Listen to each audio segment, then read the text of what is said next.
मैं आ पहुंचा। अब मेरे पांडु पुत्रों भाइयों, आप अकेले नहीं।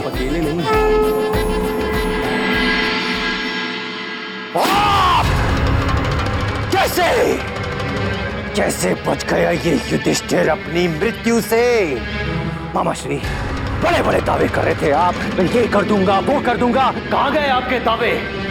अरे मेरे प्रिय शूरवीर भांजे, पुत्र जी, जीवन एक यात्रा है, यात्रा। और इस मार्ग में तुम्हें कई उखड़े उखड़े पत्थर भी मिलेंगे और गहरे गड्ढे भी।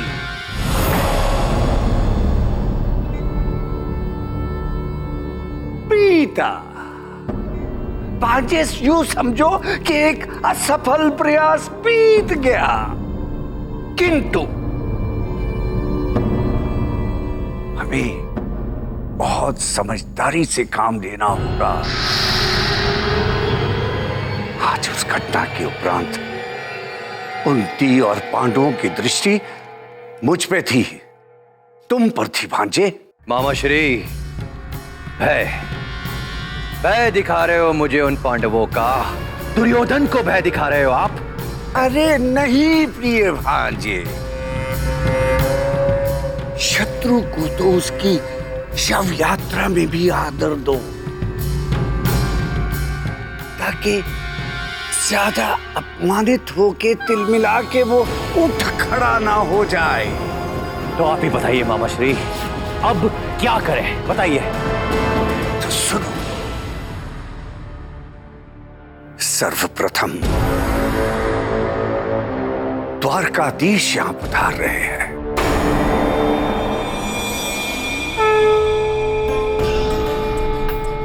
बहुत शक्तिशाली हैं भांजे, एक बहुत बड़ी सेना के प्रधान।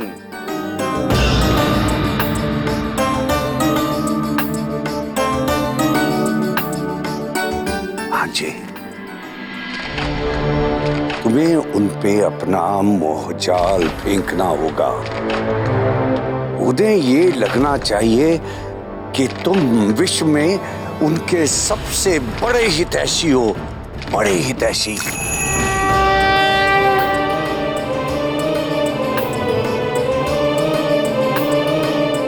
प्रिय भांजे दुर्योधन, यदि कृष्ण हमारी ओर हो गए तो फिर चाहे सारा संसार पांडवों की ओर हो जाए, कोई भय नहीं।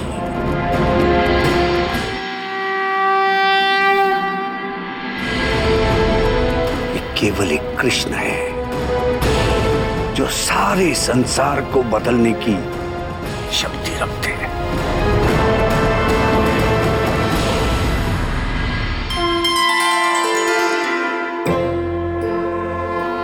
युधिष्ठिर, कृष्ण तुम्हारे भाई जैसे हैं। उनके स्वागत सत्कार में कोई कमी न रखना पुत्र। हाँ माते, आप निश्चिंत रहें, हम मात्र एक भाई का नहीं, एक योग्य सम्राट का भी स्वागत करने वाले हैं। आओ तैयारी शुरू करें। अर्जुन, कहां चले तुम? अपने कृष्ण का प्रेम भरा स्वागत करने ना चलोगे हमारे साथ? भैया, मैं उनके लिए एक विशेष स्वागत का ही प्रबंध करने जा रहा हूं। मेरे परम मित्र, भाई और द्वारका के राजा के लिए यह खास तैयार किया है मैंने।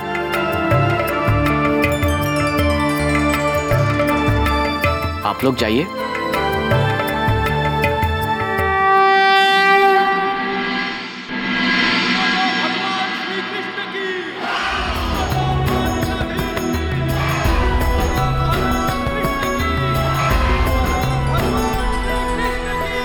गूंज उठे चहुं ओर जयकारे,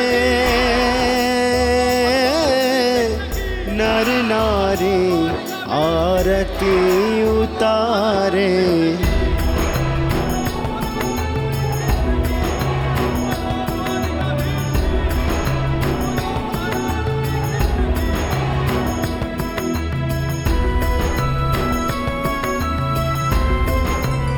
भीष्म पितामह विधुर जी देख रहे छवि आनंद घन की।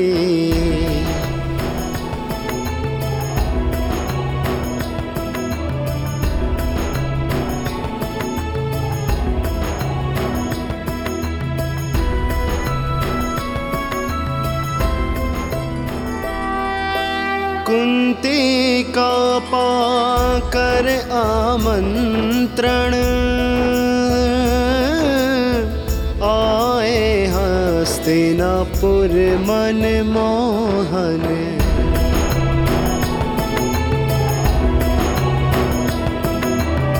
हो सज्जन दीन दयाल समाने, दुर्जन उन्हें काल सामाने।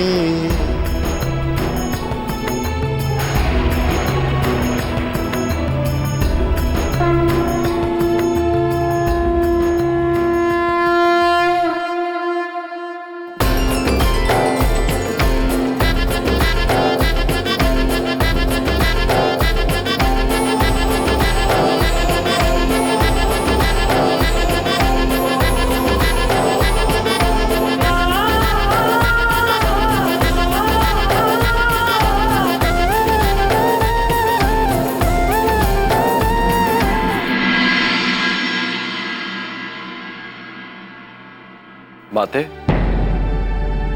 अब भी आपके मुख पर चिंता देख रहा हूं। भूल भी जाइए उस दुर्घटना को। कैसे भूल जाएं ज्येष्ठ पांडु पुत्र युधिष्ठिर, कैसे भूल जाएं?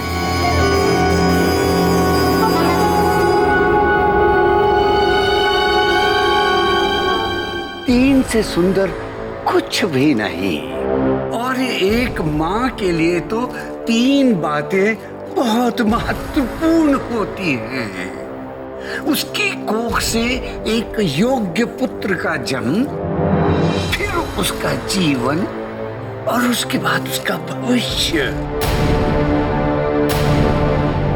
आज तो ईश्वर की कृपा से अर्जुन सामने थे तो उन्होंने देख लिया। हर बार तो अर्जुन सामने ना होंगे ना, तब बात तो सोचने की है गांधार नरेश।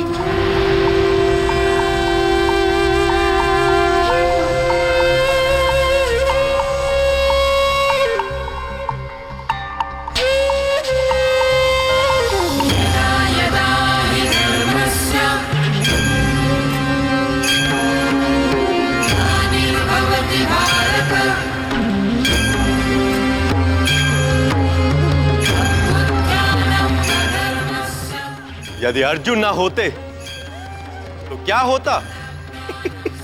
केशव, अर्जुन हर समय हर स्थान पर तो नहीं हो सकते गांधार नरेश, किंतु ईश्वर तो हो सकते हैं ना।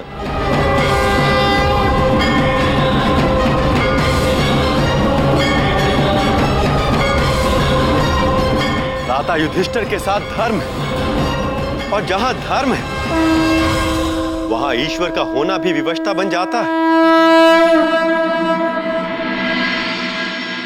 तो जहां ईश्वर वहां पराजय, ऐसी घटना दुर्घटना स्वाभाविक या शत्रुओं द्वारा किए गए घात का कैसा भय? इन सब से तो ईश्वर स्वयं निपट लेंगे। क्यों गांधार नरेश, ठीक कह रहा हूं ना मैं? आप जो भी कहते हैं उचित ही कहते हैं ना द्वारकाधीश। मुझे अति प्रसन्नता है कि तुम आ गए कृष्ण।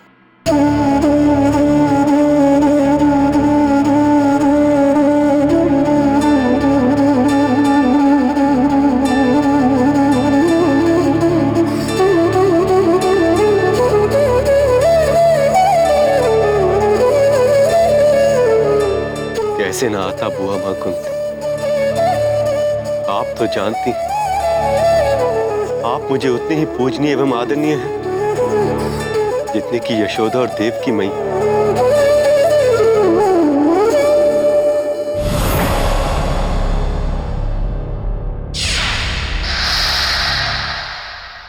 वैसे भी बड़े दिन हो गए थे आपका हाथ अपने सिर पर रखकर आशीर्वाद लिए हूं।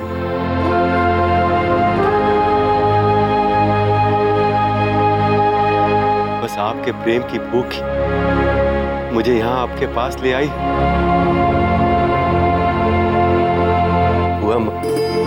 अब आप मेरा तिलक कीजिए और मुझे अपना आशीर्वाद दीजिए।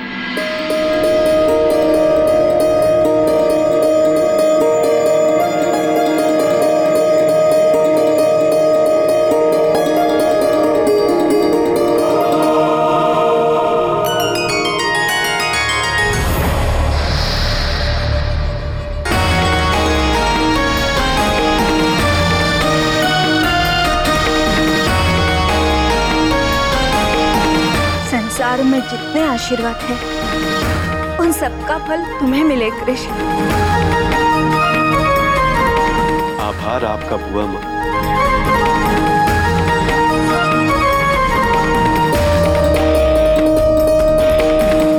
अब अपने भाइयों से भी मिल लेता हूं मैं।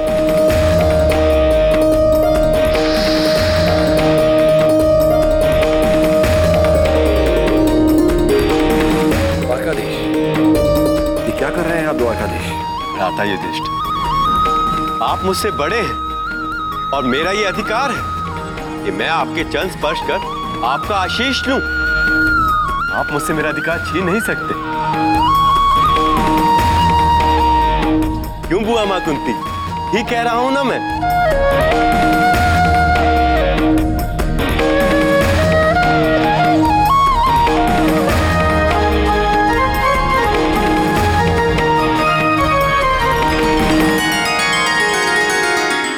अरे भीम भैया, ये क्या हुआ है आपको? आप इतने दुबले कैसे हो गए? अवश्य बुआ मां कुंती ठीक से आपको भोजन नहीं दे रही होंगी। वासुदेव, एक आप ही है जो मेरी पीड़ा समझते हैं, अन्यथा सब मेरी हंसी उड़ाते हैं।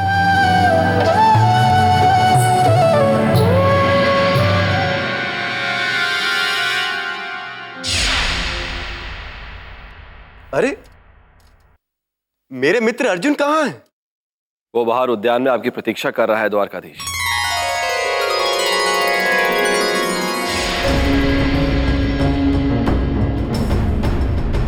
पांचे, खड़े क्या हो? यही अवसर है, जाओ और वो जाल फेंको कृष्ण पे। अरे लपेट लो उसे पाश में। जाओ पुत्र जाओ।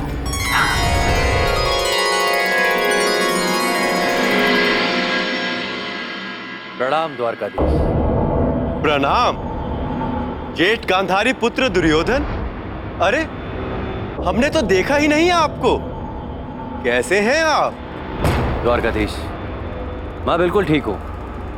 वैसे भी दुर्योधन का कोई क्या बिगाड़ सकता है?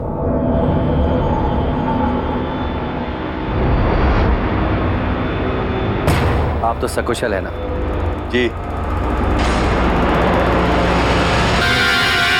हाँ द्वारकाधीश। अरे भैया भीम, आप हमें हमारे प्रिय मित्र अर्जुन के पास ले चलें। आइए केशव।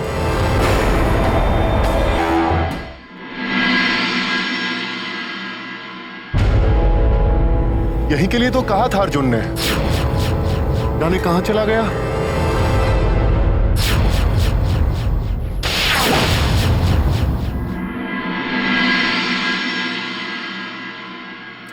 भीम भैया, आप जाकर अपना गदाभ्यास कीजिए।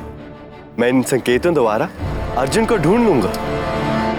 जैसी आपकी इच्छा केशव।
नहीं पार्थ, नहीं।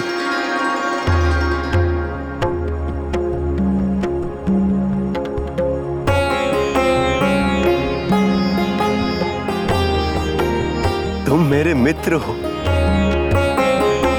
और भाई भी।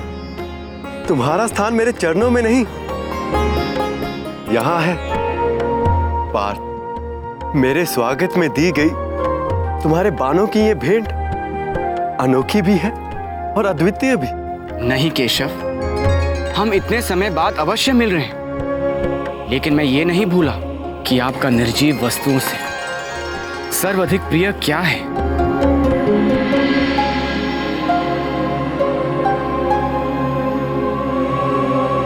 पार्थ,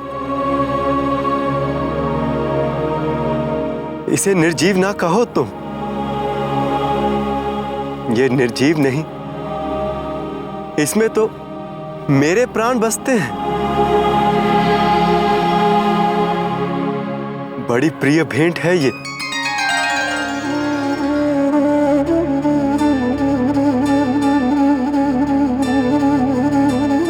पार्थ, इससे उत्तम भेंट तो किसी ने ना दी होगी मुझे।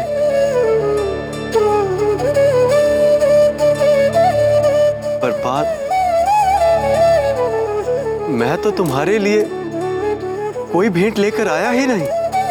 और क्या पाऊंगा आपसे केशव? इतना बड़ा नाम दिया है आपने मुझे पार्थ। इस नाम को आपसे अतिरिक्त और कोई नहीं बुलाएगा।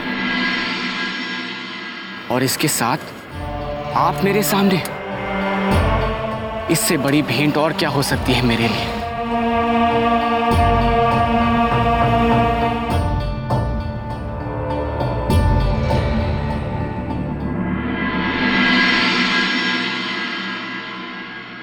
बस मामाश्री, बस।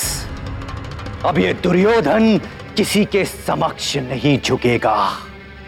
आपने जो जो कहा वो सब किया मैंने, सब कुछ। किंतु उसके पश्चात भी वो कृष्ण उन पांडवों की ओर चले गए। मुझे नहीं चाहिए कृष्ण का साथ। अजय, तुम तो हस्तिनापुर का इतिहास रचने वाले हो ना, तो फिर थोड़ा परिश्रम तो करना ही पड़ेगा। कहीं झुकना, कहीं झुकाना, राजनीति में तो ये होता है भांजे। राजनीति मामाश्री, ये राजनीति आप जैसे विद्वानों का कार्य है। मुझे केवल केवल मेरा हस्तिनापुर चाहिए। कल युवराज अभिषेक है और उसके पश्चात ये युधिष्ठिर हस्तिनापुर का युवराज घोषित कर दिया जाएगा। तब क्या करेंगे हम? अरे तब भांजे संसार का अंत तो नहीं हो जाएगा ना। युधिष्ठिर यदि युवराज बनते हैं तो बनने दो। मैंने कहा था ना, युवराज से महाराज बनने तक की यात्रा बहुत कठिन और लंबी है। यदि मामाश्री के होते, उसकी ये यात्रा कभी पूरी नहीं होगी। अब होगी मेरी अंतिम चाल। द्वारकाधीश कृष्ण चाहे या ना चाहे, परंतु हस्तिनापुर की राजगद्दी पर यदि भविष्य में कोई बैठेगा तो वो होगा मेरा प्रिय भांजा दुर्योधन। महाराज दुर्योधन की जय।